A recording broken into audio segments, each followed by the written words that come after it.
just begun to get us. I need you.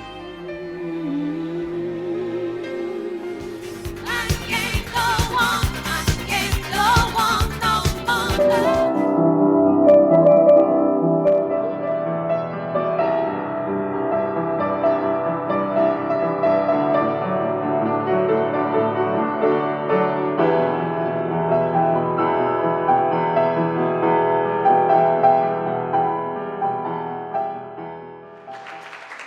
Hello, everybody. Oh, welcome, welcome. We're going to have fun this afternoon, I tell you. We are going back 74 years. Wasn't I gorgeous? 74. I was, like 2 then. Just gorgeous. I was born in Ottawa from an Orthodox Jewish family. And I had a bar mitzvah and all. So, of course, she wanted to rearrange the house. So she bought all new furniture and all this chazarai garbage. The furniture comes, all of a sudden there's a beautiful piano. Like, I'm looking at it like, what? And of course, my mother being sweet and shy. You're going to take lessons. You're going to learn. You're going to take lessons. Okay, Ma. You don't know what it's like. Anyway, so I took lessons. So I started with classical, ended up doing 2 years of classical in one. But I was bored of classical, so I went and got sheet music. Well, of course, my mother being a wonderful mother, I had private lessons from an old man with a ruler. Well, let me tell you. So he caught the sheet music and got mad. You don't play that garbage. Anyway, I did. So he got mad, wouldn't teach me. So I went and bought a bunch of sheet music. A year later, I ended up on the Arpet Juliet show, a CBC show. On Saturday, they used to have Saturday night hockey night, and that would be for the men, and the women would play mahjong. Then after the hockey game, the men would play poker, and the women would watch Juliet show. So I was lucky enough at like 12 to appear on that. Then in high school, they always had me doing the piano for all the recitals and all the things like that. So in a way, I was popular, even though I was a nerd. I was not one of these jockeys on the football team. I was sitting there on the piano. But anyway, it worked out good. Then the school pushed me to, they were having a contest of the 4 high schools in Windsor. I did my high school in Windsor. The 4 high schools did plays, and they had to go against each other, and the best one would win. Well, I ended up winning the best actor and all that stuff. Then I was doing piano lounge in Detroit and Windsor. Of course, I wasn't 12, I was older. I became a model. Okay, there on the far left corner, you got wonderful me sitting there. That was Idomo catalog. My agent got me to do catalog work. Oh, there, yes, these are different pictures of me doing lounges, not only in Windsor, because I did my high school there, then moved back to Toronto. I'll get into that in a minute. So I was doing lounges also in Detroit. So my agent called me one day. He says, "You're an actor, you're a singer, you're a dancer. I want you to audition for this Broadway play that's coming to Detroit. It's a month booking. It's their first run. They're going to go through mistakes." That was my piano. There. So I went and auditioned, and I ended up getting the original part of Cornelius in Hello, Dolly with Carol Channing.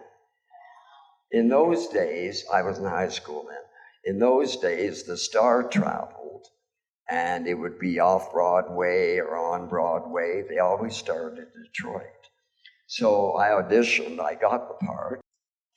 That's me in rehearsal, backstage in Hollow Dolly. And that was quite, they wanted me to travel with them. And I ended up not doing it because I was in high school. So I figured, why am I going to travel as if I'm going to be anybody? So I ended up staying. I got another call from my agent, another audition. I thought, what now? I ended up getting the original role of Muckle the Tailor in Fiddler on the Roof on Broadway with Zero Mostello. So I worked with these people, but I never went with them. What happened to me? I was in high school. I fell in love with a beautiful girl. I was having trouble in high school because I was screwing all the girls in high school. So I don't know where this gay bit came. I got married, and it lasted 10 years. I had 3 wonderful children, 2 girls and a boy. Now I'm a grandfather of 5. And after 10 years, my wife just packed up and left us, me and the children, moved in with her boyfriend, and never saw the kids. So I waited. I thought, I'm not going to file for a divorce because I'll have to pay for it. So about a year after of all this going on, her not even showing up, she filed, and I ended up getting, again, full custody, alimony, and support, because she left I also got the home and the car. The only thing I didn't get was the dog. Then I came back to Toronto. So I had an agent. So I ended up getting a spot. For 3 seasons, I played a cop on Seeing Things. That was a Canadian, like a Columbo show. And he'd picture a murder and then fumble to help them do it. So I played a cop in that. And I remember we were watching it, my mother and I, and, oh, you're going to see me. They're doing a close-up, so we're watching, I'm watching. And she's looking, and I says, well, there I am. That's you. That's a man. I wasn't even Fontaine yet. So, well, she never saw me in a police outfit. That was me.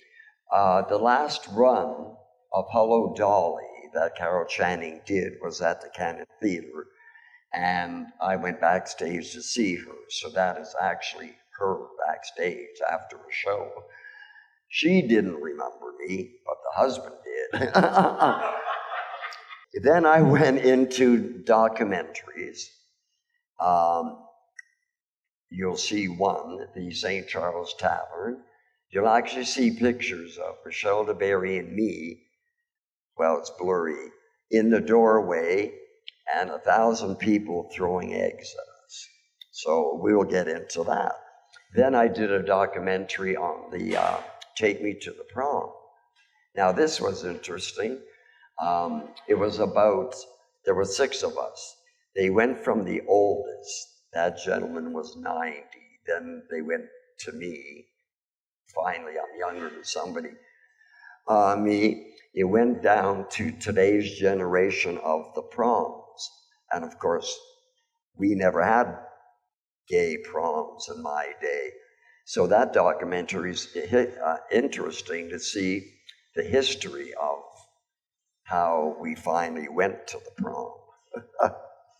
And then one of my achievements, I feel, were really good with New Year's Eve doing Liberace. So that's quite a show. Now, that was about me. Now we're going to get into Fontaine. Now we're going to mix Fontaine into all that original history. So, I had a we still do, good friend who took me under her arms, Michelle DeBerry, and she says, Halloween's coming, I'm going to dress you up, and Halloween we're going to go to the St. Charles. Now, the picture on your right is when she got me dressed up the first time for drag, and we went to the St. Charles, and you'll hear about that story. And on the left, I was lucky enough, I became a regular at the 511. The 511 we rented it as a private bar because it was illegal to be gay and then try wearing a dress. So, but legally, like strippers, I believe, as long as they have shoes on, they can show everything. So what Michelle and I have done, and we still do when we do drag, we wear a pair of men's briefs underneath. In those days, that made you legal. And, well, legal, nothing was legal. And then we'd go to the St. Charles thinking we were all that. We're going to show you a video now of, instead of me talking to you about it, you'll see what we went through at St. Charles, the whole history of how we were persecuted, eggs thrown at us, and you will see what we went through.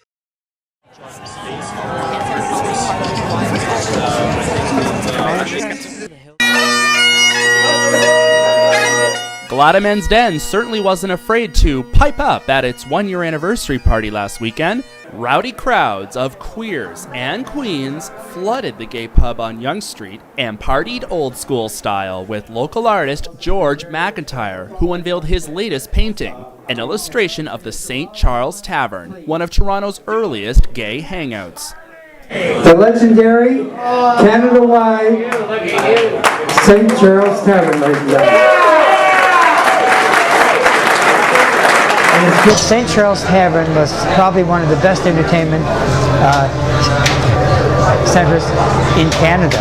It began as a turn-of-the-century fire hall turned Chinese restaurant, only to become a gay Toronto hotspot from the 1960s to 1980s. For many years, it was the center of gay activity, gay bar activity. What remains of the bar is this infamous clock tower, which sits above these downtown shops on Yonge Street. It's the great-great-grandfather of Yonge Street. It's also where female impersonators of the time, like these ladies, got their earliest gigs.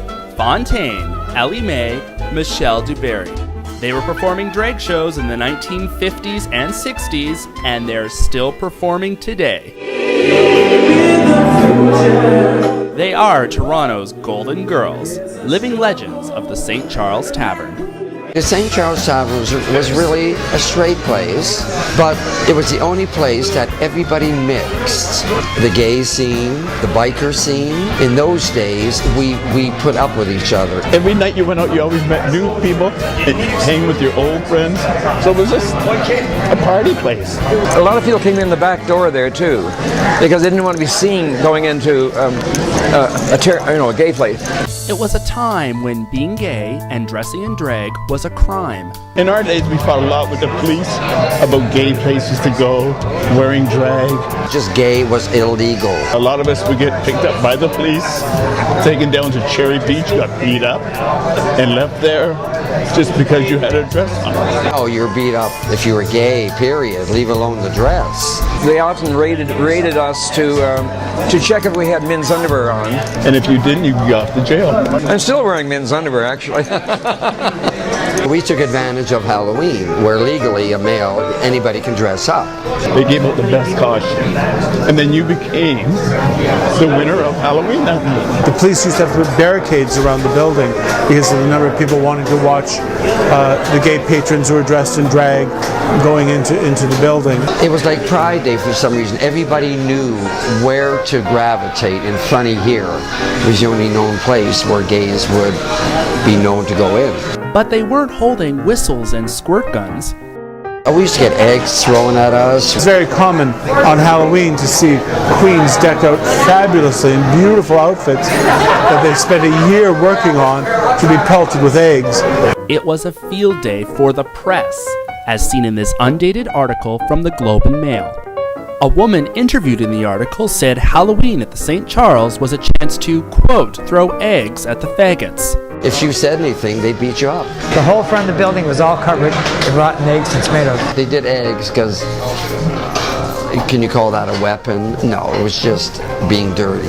I came one night in a white sequin dress with a white box stole and blonde hair. And Michelle de Berry one night with ink. They threw all ink on her. So I went home, changed my wig and my dress, came back out again. Because nothing was going to stop me, you see. I was going to bring eggs tonight and throw one at Michelle for old time's sake, but... The St. Charles Tavern marks the 10th painting for George McIntyre's Group of 12 series, a collection of illustrations depicting gay historic landmarks in Toronto. A lot of young generation don't know where they came from. So this way they're enlightened with pictures and stories. You've got to sort of honor the past, you know. It's like, As a legacy of mine, I'm very proud to say that 50, 60 years from today, 30 years from today, long after my time has come, that these paintings will be here for a lifetime and share with the whole world. So it will be an inspiration of faith, hope, and charity. For Extra.ca, I'm Michael Piak.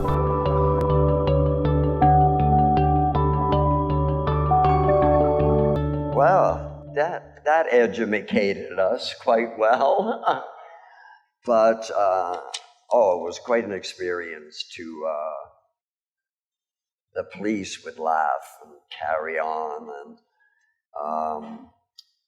But something happened that really, really blew up the scene. It was always prejudice and persecution.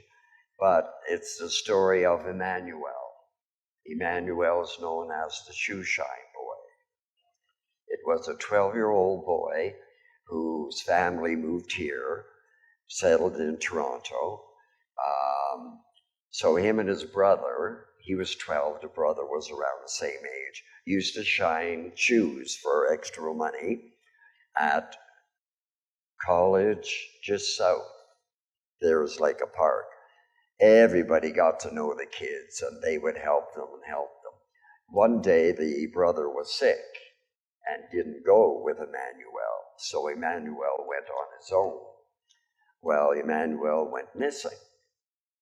So a while after, we're talking days, they finally found his body on the roof of the house.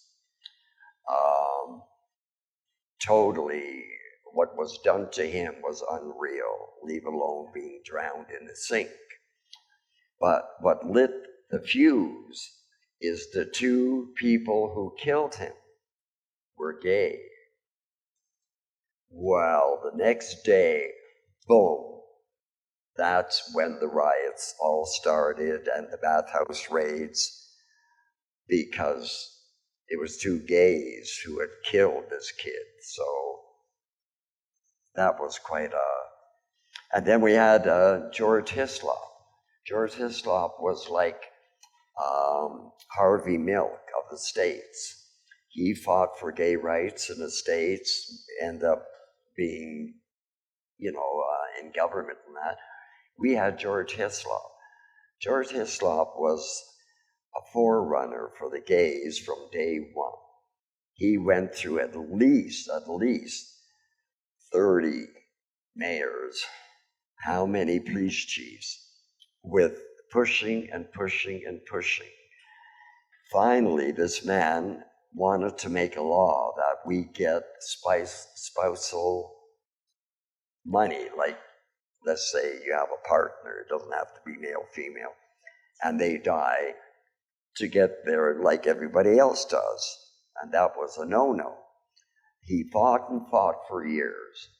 Finally, his dream came true. The courts went through with it and okayed it. But Mr. Hislop died a month before to know that his dream came true. So a lot of people, yeah, these nice people, good people who have really put their life to help us out. Then my comeback was DQ 88. Everybody was saying, oh, why don't you go in a big show, So this show was a yearly production for Casey House. It was a musical 3-hour play of live dancing, singing, entertainment. Every drag queen was in it, every male dancer, and they raised like thousands and thousands every year. So I was lucky to get in. There was GQ 87. I ended up getting a solo spot out of all these thousands of queens, a solo spot in DQ 88. And that really made me feel good. Then the bar titles. Oh, I tell you what stories you have. Everybody knows the bar owners. Everybody knows the bartender. Yeah, wait till you got to work with them. You know, they depend on this to bring them tips and to bring them their pay. Anyway, I became Miss Colby's. That was the first title I had. That was our Studio 54 of the day. It was very, very posh. Then I became Miss Cavaliers. Now, Cavaliers originally was a very high-class, fancy restaurant.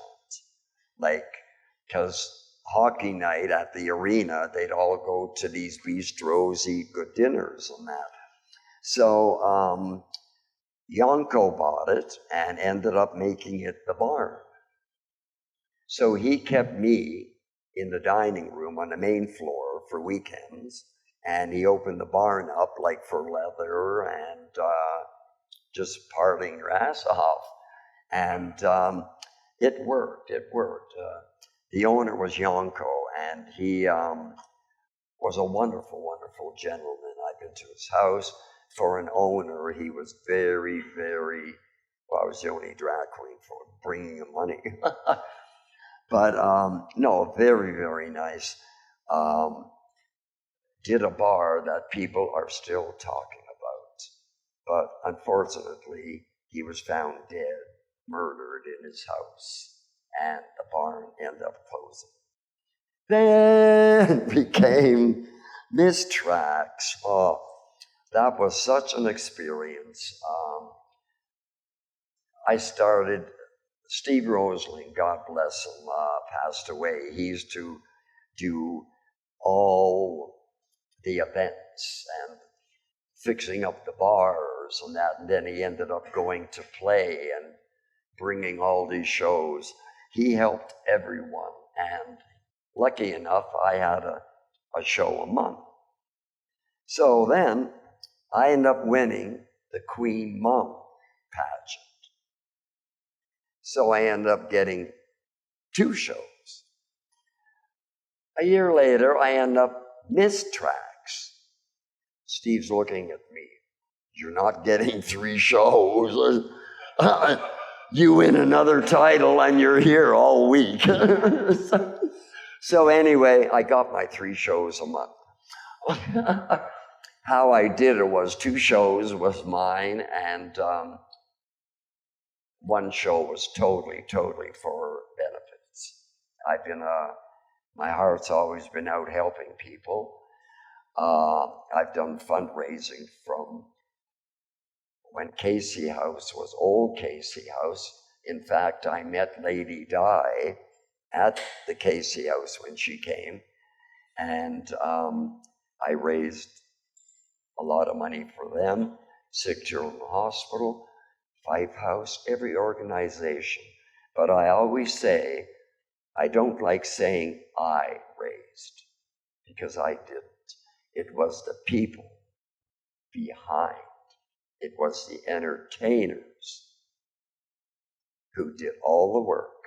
All I did was, let's say, get the credit. I always felt bad for that because I couldn't have done it without the person doing the light, the person doing the curtain. I'm very demanding. Oh, I ended up getting corporate. I mean, nobody else would put me in a car. Like, I was always in a convertible, afraid I wouldn't walk. I'm too old and have attitude.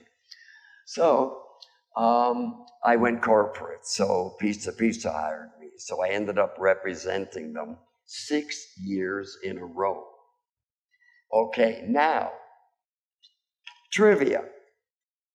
Did the parade go south from Bloor, or did it go north to Bloor? The answer is, it did originally start going north. If you see me in one of the pictures on your right, I'm going south, House of Lords. The other picture, you see I'm going north, because that was earlier than when they switched. So that's a bit of knowledge for you. Then I became Miss Boots. Well, that was a wonderful experience. Mr. Stenhouse was such a nice, timid man. And what I did to that man, you're going to see. Anyway, he crowned me as Miss Boots, and that was quite a big event. Oh, well, that's me getting ready for my crowning, even though I have one. Okay, now,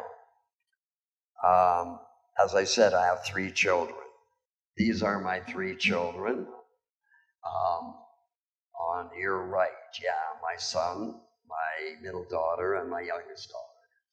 And they used to, like, I raised them very open-minded. They knew Fontaine, because Fontaine's a business. Like, I look at myself, I'm an actor. I created this monster, Fontaine. I don't know what it is to feel like to be a woman, or to, it's just something I created. If I was my age, I wouldn't be wearing like a bustier and having these hang out, you know. So I'm more of the old fashioned, but my children used to only come to the big events. Like, this was one of my birthday bashes, and they would come and show support.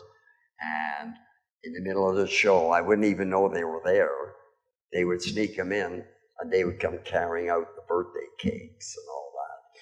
So, yeah, I'm very happy. You know, they're happy. They're all married. They all have kids. And, you know, I'm very proud of them. Well, I was getting tired of glamour. Okay? So I thought, oh, we got to start doing some comedy. So I'm not the type comedy, I'm going to tell you dirty jokes and let you laugh. So I created, on your left, that is, well, because I'm standing, I do Shirley Temple. When I come in, I'm this high. The outfit is made to, and then I have her stand up without the lollipop, and I go into, I'm sending a letter to Daddy. Like, I look just like Betty Jane Hudson. Then I created the cleaning lady. So she works hard for the money. And that's an actual Swiss chalet outfit. Oh, yeah. I never worked there, but I stole it. It depends who you know. Then, do you remember when the Coneheads came on TV? Well, I figure I'm going to make a few bucks out of that gig. So on your left, I did Mrs. Conehead. Now, the one on your right, there's a story there. I used to do Phyllis Diller. Now, a lot of people don't know who Phyllis Diller is. So Steve Roseland used to hire real stars at tracks.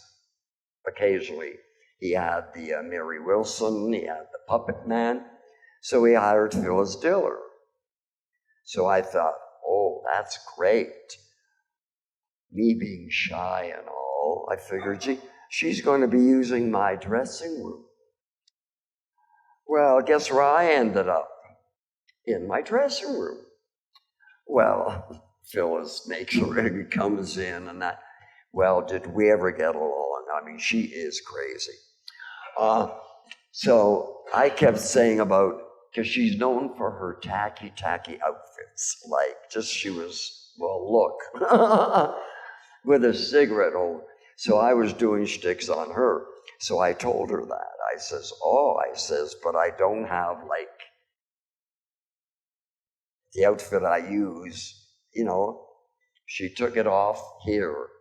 She gave it to me. That was her outfit she wore on stage.